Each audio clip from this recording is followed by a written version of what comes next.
HARK, we are here.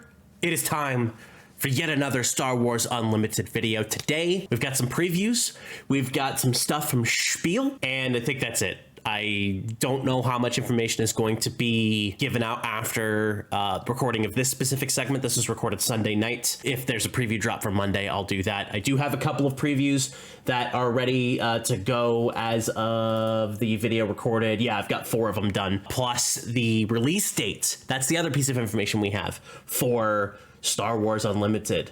But one more thing before we get right into the previews. I'm just gonna lay this flat. IGN article came out. It gave us 3 previews. It was only supposed to give us 1. And 2 of those previews are leader cards, IG-88 and Han Solo. You'll see those in a minute. They have been rescinded from the article, so even though the article is linked below, the only thing you're gonna see is what their actual preview is supposed to be. So somebody else is gonna have to preview these IG-88 and Han Solo leader cards. I'm still gonna go over them. The information was on the internet for quite a while. It is technically a leak, but it's one of those issues that it's so widely known within the community, as also the release date kind of was, that I can't help but address at least the cards. So if you don't like leaks, I do apologize. Skip ahead on the first, let me go back and double check this one more time. Skip the first 2 segments, go to the 3rd segment, and you should be able to dodge those. If not, enjoy the previews. It's pretty cool. Let's get right into it with our first previewed card. Our first preview and set of previews comes by way of IGN in an article where we got the release date for the game. We'll talk about that later. 2 new leaders and a new card to showcase. So let's start with the first leader. That is Han Solo, audacious smuggler, cunning, heroic, action, exhaust. Put a card into from your hand into play as a resource and ready it. At the start of your next action phase, defeat a resource you control. Epic action if you control 6 or more resources, deploy this leader. He's a 4/6. He's number 17 of 252 and a rare in SOR. And the backside of him is 6 cost, again, 4 power, 6 health, underworld. On attack, put the top card of your deck into play as a resource and ready it. At the start of your next action phase, defeat a resource you control. Han presents a very interesting style of resource acceleration, but you're also sacrificing resources to do it. Realistically, on any given turn, if you want, you can accelerate your resources by 1. So even on the first turn, you could go from 2 to 3, but you would remain at 3 going into the next round, because at the beginning of the next action phase, which is effectively the start of the next round, you would defeat one of your resources. So you would start at 2, use this to go to 3 in that round, and at the end of the round, you would go to 4, but at the beginning of the round, you become 3 again, which then you could use Han Solo. So there's a style of acceleration at the sacrifice of cards from your hand, which may or may not necessarily be a good or bad idea. It just depends on how you want to play. Cunning heroism has a lot of interesting cards like Chewbacca and Han Solo himself that are able to get some extra damage on the board or some extra protection in the case of Chewie, and getting those out faster might not be a bad idea and definitely might be worth losing an extra card or 2 per turn. And then with the actual attack, you could theoretically activate Han's leader ability to get 1, flop Han over, and then attack. So 3 separate actions, which each have their own interruption points based upon your opponent's action for their activation, and then have 2 extra resources for the turn, which then get deleted at the beginning of the next round. I have to try to use the structures properly. Each turn is a part of a round. There are multiple phases in that round, but there's only 1 round, which then resolves back into a new round. But this leader's pretty cool. I imagine there's going to be a lot of people who want to utilize this as an acceleration strategy, but I think Han is more of at a crucial moment, get something out your opponent's not prepared for type character than it is a total acceleration. You could combine this with command and just ramp out like crazy to get the biggest thing you possibly can onto the board. But I don't know that that's necessarily going to be the best strategy for Han. I think this Han is basically a 4/6 that will give you an extra resource for the turn, and then for the rest of the game is emergency resource to get something out on the board that your opponent is not prepared for. Otherwise, interesting leader, interesting design. Our next card is also a leader, That is a very interesting design for aggression. And that leader is IG-88 Ruthless Bounty Hunter, Aggression Villainy, Action Exhaust, attack with a unit. If you control more units than the defending player, that attacker gets +1/+0 for this attack. Epic Action, if you control 5 or more resources, deploy this leader. He's a 5/4. I'm actually surprised he's not like a 5/3 to get it to the 8. He is number 12, common in SOR, and his character side, 5 cost, ground leader unit, aggression villainy, 5 power, 4 health, underworld droid bounty hunter. Each other friendly unit gains raid 1. IG-88 is a attacks deck, and I appreciate that. I'm gonna be interested to see if there is an IG-88 unit that ignores its own uniqueness, because in Legends we do have the example of there being multiple IG-88s. If you're familiar with X-Wing, we had IG-88A, B, C, and D. The one that's in the movie that you see on the bridge of the Executor is IG-88B, officially as part of the canon. IG-88A does exist within official Disney canon, but the multiples of them don't necessarily have canon appearances within Disney content, but they do still have their legacy versions. So it'd be interesting to see if this deck is built around dropping a bunch of IG-88s onto the ground and knocking people out. You can still run underworld characters, you can still run bounty hunters. Like there might be some meshing with those keywords, but I think IG-88 is definitely going to try to set up a situation where you're running multiples of him, if that ends up being a regular unit within the main set. This is our common villainy aggression leader, so we have both of the villainy aggression leaders, this one and then Grand Inquisitor. I think IG-88 dropping an attack for +1, it can be interesting. I don't know that this is going to be as valuable as it reads, but the other side is definitely going to be valuable, especially if you can protect him, because giving everything raid 1 except for himself, that will stack with other raid, but it also means that all of your cards, all of your units, space and ground, are presenting bigger threats than what they look like when they're attacking. So your opponent has to attack into them first so that you don't get that bonus, or try to mitigate how much damage your characters are doing with their stuff. Raid 1 might not be as big a thing as it could be. I actually think this is a very neat leader, just a tiny bit better than Krennic, because it doesn't require your characters to be injured in order to get a base main effect out of it. It'll be interesting to see what the unit design for this deck is going to lead to, but this will definitely be one of the leaders you will see commonly in draft, especially if your opponent wants, if you or your opponent wants to go aggression and villainy with the card pool that you build, because it is a common, it'll be easily accessible. And I think that I'm interested to see how players work with IG-88. I have a couple of ideas, but I want to see more cards before I make any true judgments. But I think this is a good leader. It's not Sabine good, and I know that's probably pretty controversial to people, but I still think IG-88 has a lot of room to grow within the card pool, and it can be used in more than just like Imperial Rebel strategies. Our last card from the IGN article technically has two designs for it. There's a regular version and a hyperspace version that they showcased to us. It is not a character I anticipated was going to be in the first set. In fact, I was betting money certain that we would not see any of this type of character in the first set. I was wrong. I'm happy to admit that I was wrong. I just also don't think that there's going to be a huge representation of these types of characters, but it's a good character to get dropped in set 1 because he's a bad dude.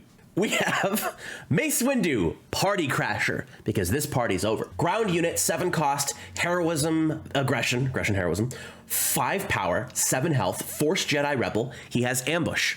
When this unit attacks and defeats a unit, you may ready him. He is a legendary. He's number 149 out of 252 in SOR, and he is a fantastic card. Now, if I can quickly bring this up without breaking anything, there we go. This is the hyperspace version of Mace Windu. It's cool looking, you get the droids in the background, this party's over, so on and so forth. This card is nuts. It's a high cost card, but if you can stave off defeat to be able to get to this, ambush allows you to just plink something off the board and then ready him immediately. And if he can keep doing that, you can keep readying him and keep dealing damage. I think the best case scenario for him is to delete something with 5 HP or less, and then on your next action, if he survives, just send 5 damage at your opponent's base. Fantastic card. This is also going to be a prime target for removal. If your opponent can get it down to 5 or less health, Takedown will get rid of it, Vanquish gets rid of it, and then Waylay puts it back in the hand. Now, Waylay is is not the greatest answer to this because you or your opponent can just play it again depending on who is waylaying it, but you likely won't see this unit twice played in the same phase unless you are skyrocketing through resources, right? I think that this is actually an incredible card within the format. I think it's not going to be likely, but it's going to be a good draft or sealed bomb if you are able to draft it or get it in your sealed pack pulls. And it'll be interesting to see what Jedi and Republic strategies are in the future, probably set 3, but it's nice to have at least one character that represents the prequel era within the first set of Spark of Rebellion. Like I said, I did not think we were going to get any of these characters in the first set. Happy to be wrong, hoping for more and a couple of specific characters, but if this is all we get, that's also pretty good too. And it means that design space will be open for future sets to have characters that aren't necessarily 100% within the theme. So we could see more Republic or even sequel characters in this set in Shadows of the Galaxy before Twilight of the Republic, which is set 3. Our next card here comes by way of the Unlimited FFG Twitter account, and it was part of the release date announcement, which had a GIF that showed a couple different cards. Most of them are cards we had seen. This was a character, a card that we had seen before through the Spiel image for GameGenix products to be shown at Spiel, not during Spiel itself. But we didn't know exactly what it did, and now we do. This is the Fallen Lightsaber. It is a 3-cost aggression villainy upgrade attached to a non-vehicle unit. If attached unit is a force unit, it gains on attack, deal 1 damage to each ground unit the defending player controls. 3, it increases your power by 3, it increases your health by 3. It is an item weapon lightsaber, Fallen Lightsaber. It is a rare number 137 out of 252 in SOR, and it's a pretty good card here. Now, it is not specifically Maul's lightsaber, even though it looks exactly like it and that gloved hand looks like Maul. It is just a Fallen lightsaber, which I believe the reason why they did that was so that they have design space for creating a Maul specific lightsaber in the future. This does not guarantee Maul is going to be in the set in any form or variance whatsoever. He could be. And as I said in the last section with Mace Windu, the universe is unlimited. It's open, so anybody could be anywhere. But the inclusion of this does not automatically mean that Maul is in the set. Now, with that aside, this is a very interesting upgrade because at its base, it just gives you +3/+3. You can't play it as early as you could something like Vader's lightsaber, but the extra effect is much more open than Vader's saber. So obviously Vader's saber gives you the effect if you equip it to a Vader. If you equip this to a force unit though, you're helping clear out ground units. And if you do your attack sequencing correctly, you can clear a shield before you actually make your full damage with the character equipped with the Fallen Lightsaber, while also cleaving out damage on a bunch of other characters. You just got to be careful on what characters you're killing, because if you do kill something beneficial to your opponent, there's no way to stop that with this effect, because you have to deal the damage to each ground unit the defending player controls. So it'll be interesting to see if this card gets a lot of play. I imagine maybe a one-off or a two-of, depending on the way the deck wants to play. I think its 3 cost is probably the most prohibitive aspect, especially because it is vulnerable to removal. But if you can play this and your opponent doesn't have any response, and then you can attack, I think one attack with the +3/+3 and the 1 damage is valuable enough for 3 resources that turn, and anything extra on top of that would be gravy. So we'll see if Aggression Villainy really wants this. Who knows? The world is wide and it's open, and Star Wars is unlimited. So I alluded to it before, but FFG and IGN have both officially released the release date for Star Wars Unlimited Spark of Rebellion, our first set.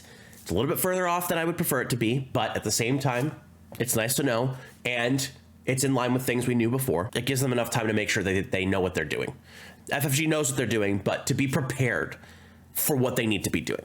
So I'm going to go ahead and link over here to the tweet from Unlimited FFG. Links to this and the IGN article will be in the description below, but we get this little video here, which I'm not going to play. Star Wars Unlimited is coming to a store near you March 8th, 2024. Be sure to talk to your local game store about getting involved in organized play, and stay tuned for more information on what you can expect when the game launches.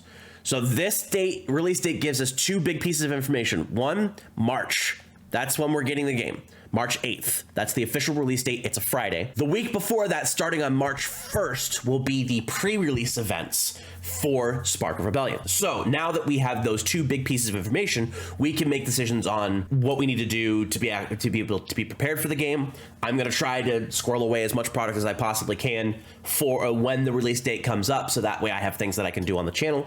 But at the same time, getting into and doing an actual pre-release is probably going to be the most important thing starting on March 1st, so that way everybody can get those preset expectations out and ready to go. And March is going to be a great month for Star Wars fans because we get a brand new game that's going to explode onto the scene, in my opinion, and I think we're going to have a lot of fun with it. I'm excited for March. I hope you all are excited for March because it's coming quick. We're in October right now. We've got 5 months, basically a little bit less than 5 months from when this video releases. It's here. It'll be here. I'm excited. All right, before we get to the closing segment of this video, we got a over the weekend, SPIEL in Germany was a convention that did a bunch of Star Wars Unlimited demos. Out there, Jim Cartwright and Danny Schaefer did a presentation about Star Wars Unlimited. And I have some slides here that I'm going to show you. It's poorly pictured pictures, but I can still read it. We can still discuss it and still go over everything. So we'll go over all the pieces of information here that I found on Twitter and in the Star Wars Unlimited Discord, courtesy of Brombe in the Discord and the Golden Dice podcast on Twitter. Not going to link all of that just because there's too many different areas, but we have the pictures here. So let's go over this really quick. So our first slide here says every set is a season. So when they release a set, there's a season worth of stuff that happens and so on and so forth. The pre-release is always going to be 1 week before launch. We have the weekly play kits, which we talked about last week. They are going to support 16 weeks of play, starting with the full release of the set. So we'll have a pre-release window of a week, and then with the full release of the set, starting that week, we'll have 16 weeks of play, and that will get us through to the next, shortly before the next set. So there'll be a little bit of a gap. And you'll understand what I mean that when we get to the last slide here. We have the store showdown, select stores around the world. This is probably just going to be anybody who registers for it. 1 month after release, except for set 1, which is 2 months after release, giving players time to actually get used to the game and the mechanics and get as many people in the front door as possible. Also hedging bets a little bit here on supply issues. I don't think they're going to have supply issues. They know that they need to get that right off the bat, but this is another one of those things of, if the release gets slammed, they're still prepared to allow people enough time to be able to get into this event here, the store showdown. 16 weeks is 4 months actually, so that will carry people through to the next set. That's actually really good information there. Next, we have Product Spotlight Store Showdown. Details: select stores will be able to host a Store Showdown event. This is probably tied to actual purchases of boxes of products of Spark of Rebellion or any of the Star Wars Unlimited content from Asmodee and Asmodee's distributors. So that might be what the limiting factor here is. Intended as the first step for competitive play within the casual OP structure. And the set 1 Store Showdown is scheduled for May 2024. We have the product detail here that has a booster display of 24 packs, 32 participation promo cards, and exclusive promos for judges, top 8, top 4, and the champion. So that's pretty cool across the board there. That's for the Store Showdown kit. We talked a little bit about that last week. Next, we have new piece of information here. It's an extension of what we saw before. This is the path to the Galactic Championship. Our planetary qualifiers are store level events. They are the beginning of the journey towards the Galactic Championship. Next, we have regional and sector qualifiers. These are destination events run by official partners to FFG and Asmodee. You can think of this as like the Star City Games Cup, or not necessarily like Battle Hardens or the Callings, because those LSS for Flab still has a presence there. But I know that MinMax Games and SCG and a couple of other places have run those types of events. So this is probably what we're going to be looking at for those style of events. And then we have the Galactic Championship here, competitive season finale where Galactic Champion will be crowned, and it will be run by FFG. Given that this is being run by FFG, I imagine this is either going to be at one of the major conventions across the world, or it will be held at the Game Center in Minnesota. I'm hedging my bets towards the second one of those. Stay tuned to FFG socials for more information later this month. That's probably going to be one of the streams we're going to get. We're going to get the Aspect preview stream, and then we're going to get organized play stream. This is just the beginning. First year of content is about foundation building, keeping it simple so they can ramp up over time. Easier to add content later than to do too much too fast and get it wrong. I like this. I appreciate this. We consider Star Wars Unlimited evergreen. Initial design has already begun on set 7, which is in year 3, and concepts have begun through set 9. This is insane. It makes sense, but it's still insane. They have a 5-year roadmap that builds out additional product types and target audience considerations, and this is the largest dedicated staff of any game in their studio history. This means they are all in. This means they are all in, and I want you all to understand what this means. This means they are chips down, all in. If this doesn't work, bye-bye FFG, because they're not going to recover from this failing. However, I don't think this is going to fail. I think there's enough support between you, between me, between FFG, and between other people across the internet that I think they're going to have enough to make it go and make it worthwhile. Like, I'm already ready to go in for a case right off the bat. Might even go for the second case, as I said in the last episode. There are so many considerations for things that are going on. I want to build a community. I want to be able to have people come and show up and have fun and be able to play Star Wars Unlimited and prepare casually, competitively, whatever the case may be. And I think that they're prepared to make this a success, so long as the community is prepared to make this a success, and as long as people can see past the old FFG issues and recognize that this is a different team working harder on making sure that this is a success. As long as people recognize and understand that, this will be a success, and I believe it will be a success. That's fantastic there, important pieces of information. And then we have here, this is another super important thing here. So we knew Spark of Rebellion, as of this video, comes out in March, but we now know that Shadows of the Galaxy comes out in July and Twilight of the Republic comes out in November. And you'll note here 2025, this is from Holocron Card Hub, by the way. Redacted, right? Is that what that was? Yeah, Holocron Card Hub. Check them out on Instagram. So it looks like instead of having variable set releases throughout the years, they want to hit a set in March of every year, July of every year, and November of every year. And I applaud that. Having consistency to know exactly when a set is going to release each time of the year, every single year, that is so important. This is huge, by the way. Jim Cartwright, knowing that this is going to be the release cadence for this product every year is huge. It also means that other companies can be like, hey, the Star Wars set is releasing this period of time, let's not release a set that month. Or, hey, we want to compete with them, we're going to release our set that month, right? And that way people can be prepared. So as of last weekend, October 7th and 8th, this weekend that I'm recording, the newest set of Flesh and Blood came out called Bright Lights. Right here. And I bought a case, almost a case of this. I'm actually thinking about going out and buying another box. I know I need to buy some singles. But if I can manage those two with the way the release cadence is for Star Wars Unlimited and then the same thing for Flesh and Blood, that would be fantastic. A company saying we're going to hit these marks every year is fantastic, because not even Magic the Gathering does that. Not even Yu-Gi-Oh does that. Not even Pokemon does that. None of these companies go, we're going to hit these product releases when we hit them. They're like, 3 months from now it'll be a thing, or 4 months from now it'll be a thing, and then things get delayed and so on and so forth. There could be delays. There could be things that aren't going in the favor of FFG, but I think at this moment, with the way this is set up, they are set and ready to hit everything they need to hit for a fantastic release of Spark of Rebellion in March 2024, and then a fantastic release of every single set thereafter, 4 months. That's why it's 16 weeks for each weekly play kit, because they want you to be able to play all the way. Spend 16 weeks, play. New set, 16 weeks, play. New set, 16 weeks, play. New set. Within those 16 weeks, at the end of the first 4 weeks, store championship. And then every year, they're going to go through this cycle of the path to the Galactic Championship, where you have your planetary qualifiers, your regional and sector qualifiers, and then your Galactic Championship. And they're ready to go. They're ready to go. And I hope you are too, because Star Wars Unlimited is, in fact, unlimited. And that is all she wrote for this week.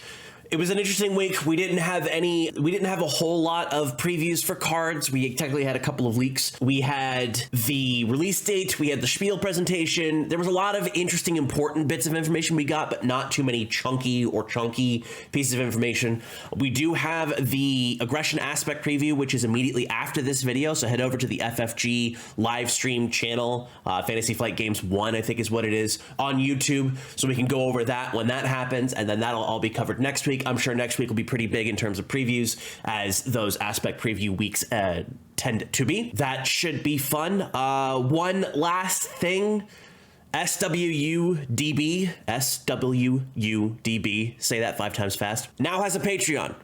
I've supported. I hope you support too. It's an excellent website, excellent tool for us to be able to get it, and it's only just beginning. As it stands, we have deck building capacity, we have the Spark of Rebellion spoilers on there, and a lot of attributed information, as well as many of the alternate arts as we can possibly get our hands on. If you haven't already checked that out, please go do so. Follow SWUDB, which is a completely different spelling on Twitter. I'll put that in the link below. I'll put the link to the database below, and I'll put a link to the Patreon below as well. I do not profit from this in any way, shape, or form. He's just a good dude, Citizen Keen is, and also a hard-working guy, so go support that.